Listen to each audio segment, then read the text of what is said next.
Hi girls and boys, today we're going to go over drawing and painting the body of Splat the Cat. So the first thing that you're going to want to do, I'm going to use a Sharpie marker so that you guys can see, but what we're going to do is draw a basic rectangular shape, and then we're going to add some triangles for ears, and then we'll add some wavy lines to create the tail and the legs, and then we'll be painting it in solid black. Again, I'll be using a Sharpie, but you guys use pencil and erasers in case you want to make changes. So the first step, you're going to have your large piece of paper. Hopefully you already have your name on it. Then we are going to start with a nice rectangular shape in the center of the paper. What I like to do is create a line at the top, leaving enough room for the ears, and then we will bring our two sides down, stopping with enough room for Splat the Cat's legs. Now the next thing that we do is two triangles on the top, nice and big, because Splat the Cat has big ears. And then for the tail, I'm going to have Splat's tail go up to the top of the paper, come around and come down.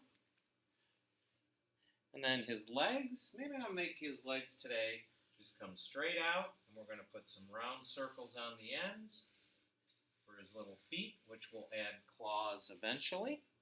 Okay, so we have the rectangular shape, the two triangles at the top, our wavy lines that come around and create his tail and his legs, and last but not least, going to have his arms raised up, because in our story that we read, Splat the Cat went to school, and he was so excited.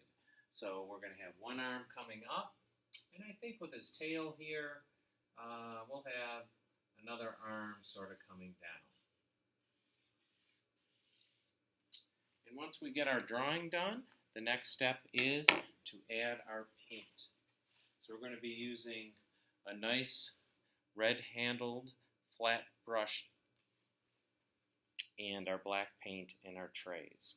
Now what we want to do is load our brush, get lots of paint on there. You can see here, okay? I'm going to load up our brush, and then we're just going to fill in between our pencil lines.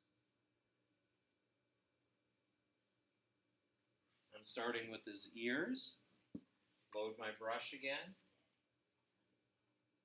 And if I go outside my pencil lines, it's okay. And then we're just going to fill in between all of our lines. And I'm going to kind of do his tail.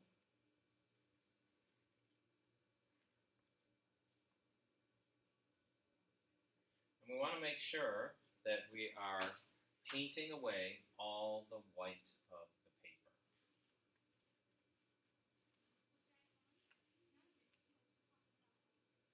So I think at that point you should have a pretty good idea of how to paint. One of the things I like to mention to my students is it's kind of like cutting the grass. You wouldn't cut the grass in some crazy pattern because you'd miss some spots.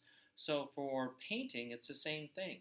If you paint in nice, neat rows, back and forth,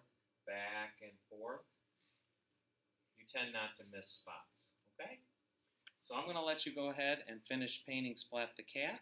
Yours will look something like this. After your paint dries, I'll go over in the next video how to add the details.